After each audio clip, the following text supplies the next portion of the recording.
njoftimet kanë qenë që Irani i ka rritur kapacitetet për lëshimin e raketave nga deti, pra që lëshojnë nga nëndecet, deri më sot këto janë marrë si fjalë, pra nuk janë marrë pothuajse totalisht të vërtetuara, pasi nuk ka pasur një lëshim të tillë nga një nëndecë në det.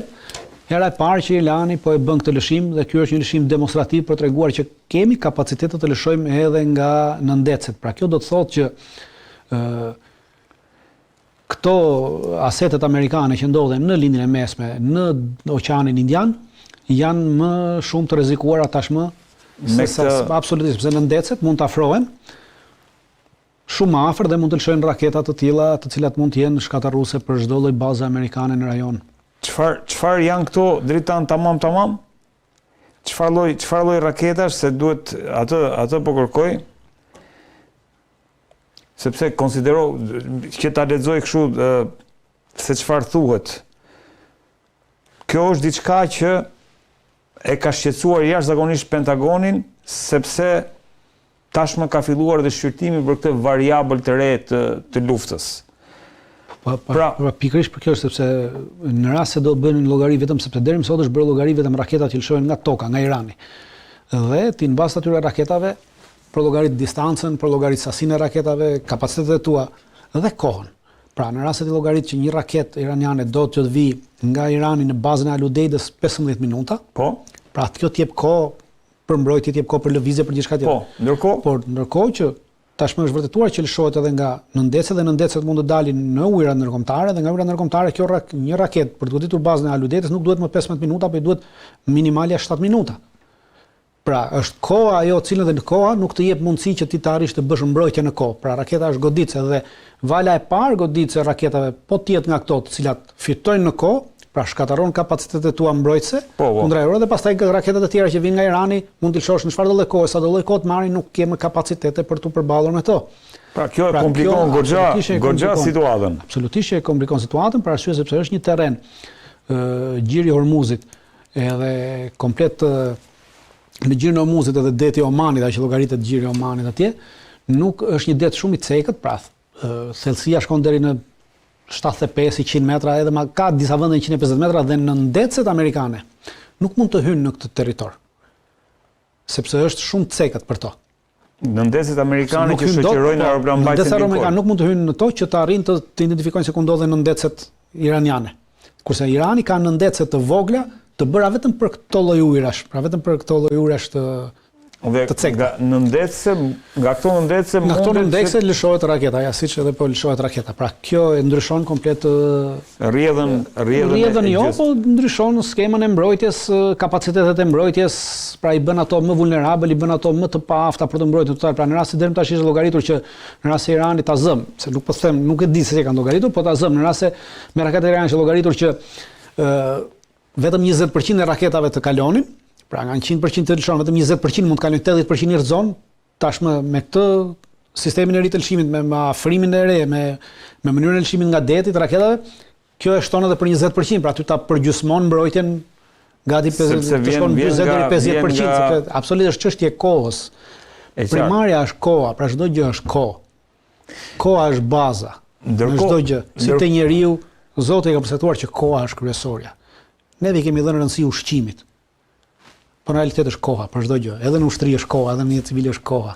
Pra këto minutat që kalkulohen. Dritan, ndërkohë palët sikur janë futur, domethënë në këtë propagandën dhe unë jam dakord me ty sepse gjatë kësaj periudhe kemi vetëm mesazhe të këtij lloji, ku në fakt Netanyahu vetë vlerëson Dritan si shumë të rrezikshëm faktin që Irani sot ka në dorë pikërisht raketat balistike që për Izraelin janë një arsye për ta goditur tashmë edhe me iniciativën e vet unilaterale Iranin për shkak të situatës. Kjo është video. Duhet kemi një gjë parasysh atëre.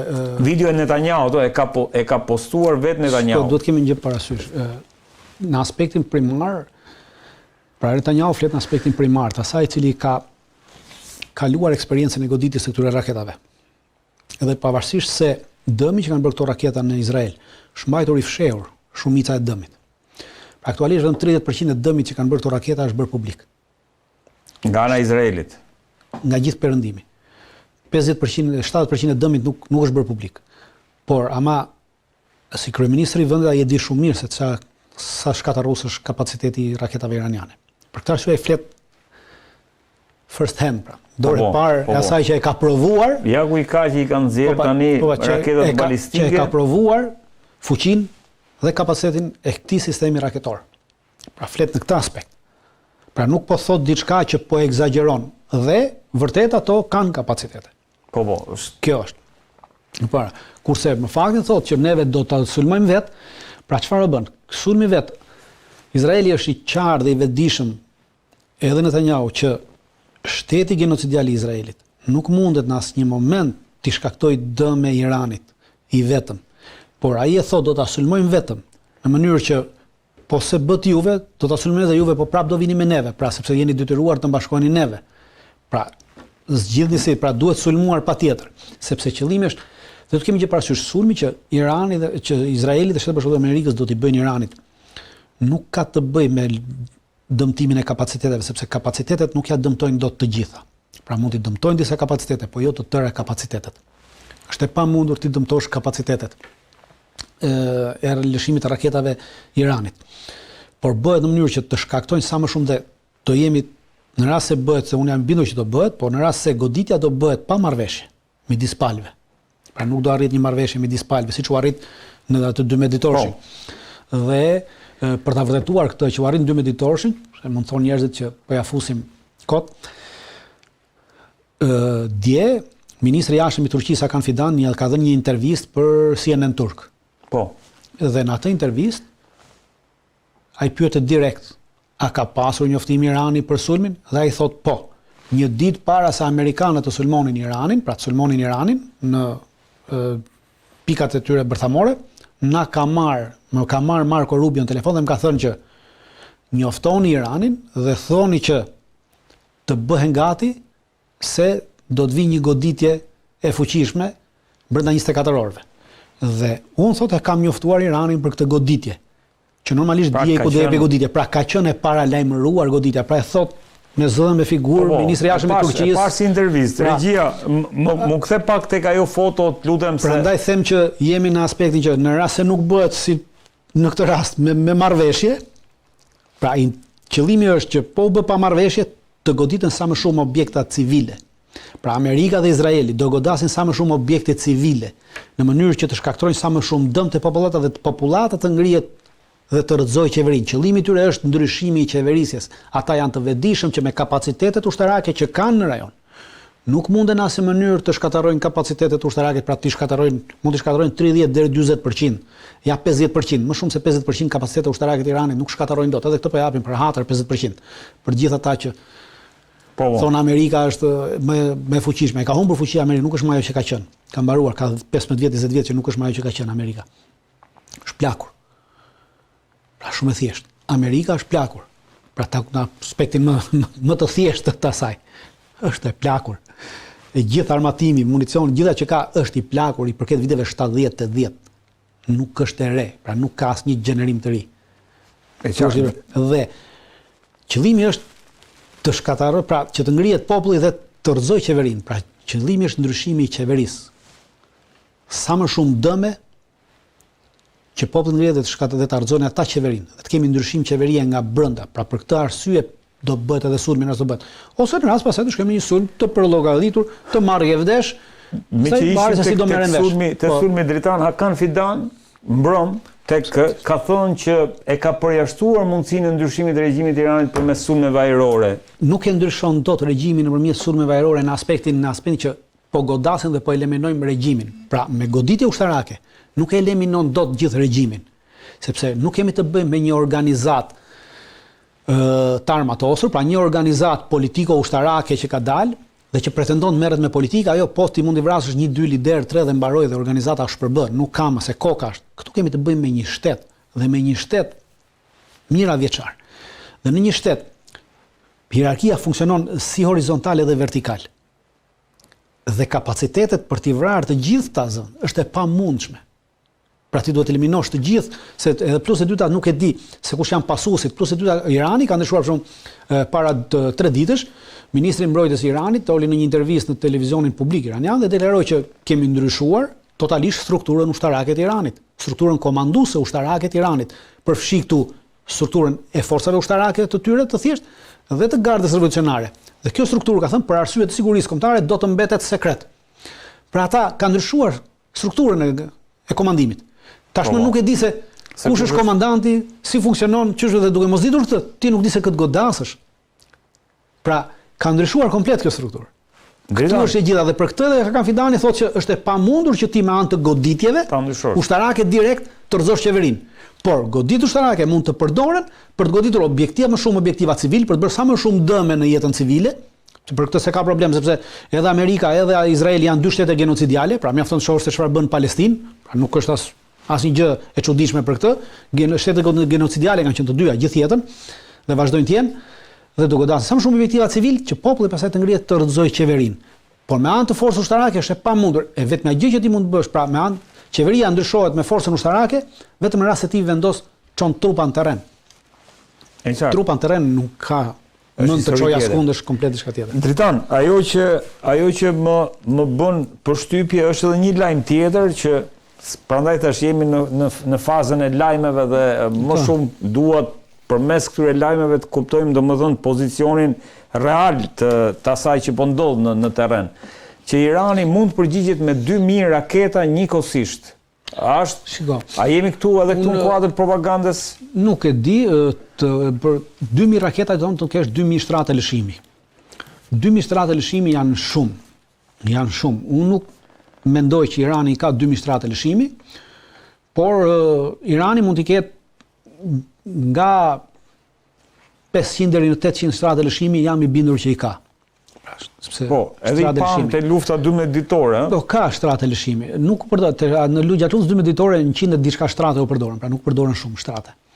Një shtratë është vetëm një goditje. Një shtratë lëshon një raketë, pra. Vetëm një raketë në 24 orë apo? Jo, një raketë varet se sa kohë, pra një raketë sepse iranianët çka kanë bërë? I kanë bërë të lëvizshme shtratat e lëshimit. Dhe raketat e tyre janë në atë kategori që mund të ngarkohen kollaj dhe shpejt, pra ti për të vendosur një raketë, një shtratë lëshimi i Iranit i duhet vetëm gati 1 orë e gjys. 1 orë e gjys 2 orë. Pra në këtë kanë mbërritur në këtë pikë. Pra ti mund ta përdorësh sa shtratin, brenda 24 orëve ti mund ta përdorësh 12 herë. Ta them që është 2 orë koha për ta ndryshuar, për ta vendosur një shtratë. 12 herë një shtratë brenda 24 orëve. Këto janë dritan apo? Po ky është shtratë lëshimi. Pra ky është një shtratë lëshimi. Pra ky është një shtratë lëshimi. Mund shkojnë. Janë të lëvizshme, vendosen kudo ku të duash. Prandaj unë mendoj që ata që kanë thënë 2000, unë them që brenda 24 orëve ka kapacitete për të lëshuar 2000 raketa. Sepse duhet të arritur që një shtrat mund të lëshojë minimalja 12 raketa. Ndoshta mund të ketë raketa të cilat mund të duan edhe 1 orë kohë për të ndryshuar, pra për të lëshuar një dhe vend, po unë po them 2 orë do normalisht, pra në aspektin normal të raketave kryesore. Pra mund të lëshosh 2000 raketa për 24 orë. Po nuk mendoj që ka 2000 shtratë lëshimi. Se 2000 shtratë lëshimi thonë 2000 automjete të tilla. Pra, e mendoj pak në aspektin propagandës. Të egzageruar të propagandës. Mendoj që është ndryshuar në aspektin, pra, ata të cilët e kanë shkruar do e kenë marrë gabim, pra 2000 raketa në 24 orë dhe jo 2000, pra kur thuat ka mundësi të lëshojë 2000 raketa, po 2000 raketa në 24 orë, po 2000 raketa një herësh. Kjo është egzageruar. Unë them që jemi në aspektet e propagandës. Pra, për 24 orë 2000 raketa, po ka kapacitetet të lëshoj. Ndërkohë, regjia duhet kemi një hartë aty për bazat amerikane që e kam sjellë së fundmi. Dritan, në një atë që e konsiderojmë duhet jetë së fundmi e kam sjellë atë. Kjo duhet jetë. Këto janë pak a shumë të gjitha bazat amerikane janë brenda. Këto janë të gjitha bazat amerikane që ndodhen në këtë rajon, edhe ato që ndodhen deri në Evropë. Pra siç e shihni, ku ka baza amerikane raketa dhe raketa është edhe deri në Bond Steel atje sipër? Po. A Bond Steel duhet të jetë besoj atje në Bond Steel, baza amerikane Bond Steel. Pra këto janë 4 lloje të raketave. Irani ka diku të rreth 22 lloje raketash. 22 lloje raketash balistike. Po këto 4 raketa që po flasim për to raketa që edhe u përdorën në luftën kundër në përplasjen me Izraelin. Pra këtu është kapaciteti i këtyre raketave. Pra këto që shohim është kilometra, pra Kjo Dezful? Kjo Dezful shkon 1000 kilometra, kjo tjetra Fatah-1 si Haj Kasemi janë 3, këtu kemi 3 raketa. Po. Pra këtu kemi vetëm një lloj rakete, Dezful. Këtu kemi 3 lloj raketash. Pra Fatah-1 është tjetër, Haj Kasemi është një tjetër edhe këto janë 1400 kilometra. 1400 kilometra. Këtu kemi 2 lloj raketash. Emadi dhe Gader. Pra këtu 2 lloj raketash 1700 kilometra. Edhe këtu kemi 2 lloj raketash, Khorramshari dhe Sijili. Por këtu është përdorur vetëm një Khorramshar. Ndërkohë që kemi Khorramshar 1, 2, 3 dhe 4. E qartë. Ato shkojnë 4000 kilometra, 3000 kilometra. Pra, janë vënë vetëm to raketat që përfshin bazën. Ku janë bazat amerikane nga ku mendohet se Irani, gjitha bazat amerikane që ndodhen afër lindjes mesme, pra në lindjen e mesme dhe afër lindjes mesme, që mund të përdoren nesër si baza, sepse për shembull baza e Mostillit është bazë logjistike. E qartë. Nuk është baza në Rumani është bazë logjistike. Pra këto kemi baza në Greqi janë 2 baza logjistike, baza në Kretë është bazë logjistike për forcat detare. Pra kemi këtu në Oman bazën logjistike për forcat detare të flotës së 7, edhe kemi edhe në Kretë.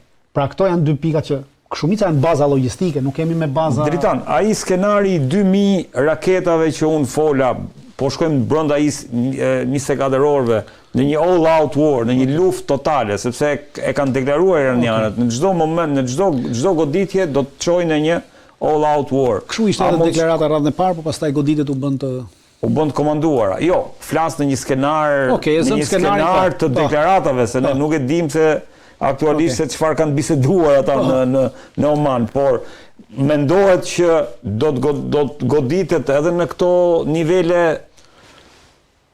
Pra, do të mbetemi vetëm këtu, ku janë pozicionuar, le të themi, aeroplanmbajtja Lincoln, apo do të shkojmë edhe në një luftë totale, një luftë totale pa marrëveshje.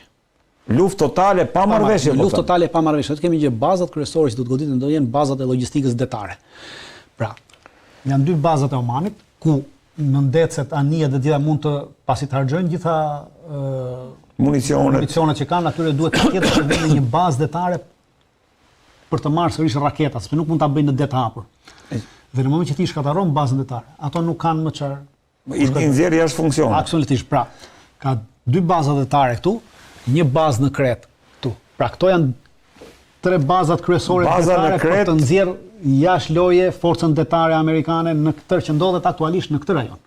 Pra, mund të përdori 3 baza, 1, 2 dhe 3 në Kretë. Po, mund të përdori ato raketa që ka, pra ato raketa që përmendën pak më parë, gjithë sasinë e raketave prej 1500 raketash në total që ka, dhe pastaj këto raketa 1500 nuk i merr më shumë se 10 ditë kohë, pra vetëm brenda 10 ditëve i harxhon, dhe pas 10 ditësh duhet patjetër të gjej një bazë. Duke qenë se ti shkatërron këtë bazën këtu dhe këtë bazën këtu, atëherë është detyruar të shkojë baza tjetër ku ata mund të marrin është në Spanjë. E qartë. Por nga Spanja deri atje merr gati 2 javë udhtim, pra 2 javë të shkuara, 2 javë bithon 4, bithon 1 muaj. 1 muaj. Pra ky është problemi dhe ti nuk ke kapacitetet të mbash. Prandaj edhe Hakan Fidani thotë që me sulmin nuk mundet të rrëzoj regjimin, sepse 10 ditë kapacitete sulmi ka. Pra për 10 ditë ti nuk mundesh, për 10 ditë u pa lufta 12 ditore, nuk arritën për 10 ditë të rrëzoj regjimin, është e pamundur që të rrëzosh regjimin iranian për 10 ditë. Pra është jashtë çdo lloj koncepti kjo ushtarak. Dhe teorik, në aspektin. Pastaj praktik. Shiko, ne nuk po themi që 100%, sepse atë 100% vetëm Zoti e di. Pra ai e di më së miri këtë punë se çfarë do ndodhi, por në aspektin e teorisë ushtarake është e pamundur që të ndodhi. Prandaj bazat e para goditen bazat e logjistikës. Po. Dhe bazat e logjistikës detare, në mënyrë që mos t'i jepet mundësi forcës detare të riarmatoset. Pra nxjerr jashtë loje fuqinë detare dhe pastaj vala e dytë goditja e madhe do të jetë ndër të gjitha bazave që janë këtu në rajon për të shkaktuar sa më shumë dëme. Pra kjo nuk është sepse këto baza nuk përdoren, këto baza janë baza logjistike ushtarake për stërvitje ndryshme që bëhen. Dhe do të goditen baza në Arabinë Saudite, e cila është bazë aviacioni, do të goditet baza në Jordani, e cila është bazë aviacioni. Këto janë 2 bazat kryesore të aviacionit që ka në këtë rajon. Dhe në moment që godet tot bazat e aviacionit, pra janë nxjerrja jashtë edhe aviacionit. Pra këto janë bazat kryesore, pa bazat detare, bazat e aviacionit. Kalon kjo në luftë rajonale dritan, pastaj futet Irani në luftë me Arabinë Saudite, me Libanin, me Sirinë. Arabia Saudite ka përcaktuar që në rast se nuk do të goditen objektiva që i përkasin Arabia Saudite nuk hyn në këtë luftë. Dhe 2 bazat ushtarake që janë 2 baza ajrore, në cilat janë vendosur avion që do të përdoren për të sulmuar Iranin. Dhe bazat janë në përdorim se për Shtetet Amerikës janë baza amerikane. Pra në momentin që janë nxjerr jashtë përdorimit bazën, pra ti nxjerr pistën jashtë përdorimit, automatikisht nuk ka më vlerë të kontakti me 2-3 raketa i nxjerrë jashtë përdorimit pistën, dhe ai ti duhet për 3-4 ditë ta miratoj pistën, pra 3-4 ditë ti nuk ke probleme me këtë dhe ky s'ka nga ngre avionët. Njëta gjë do goditet edhe pastaj Izraeli do goditet për të shkatëruar totalisht. Izraeli është komplet diçka në vete. Ne po flasim për bazat amerikane. Ndërsa të gjitha bazat amerikane që shihni këtej që janë edhe në Kuvajt,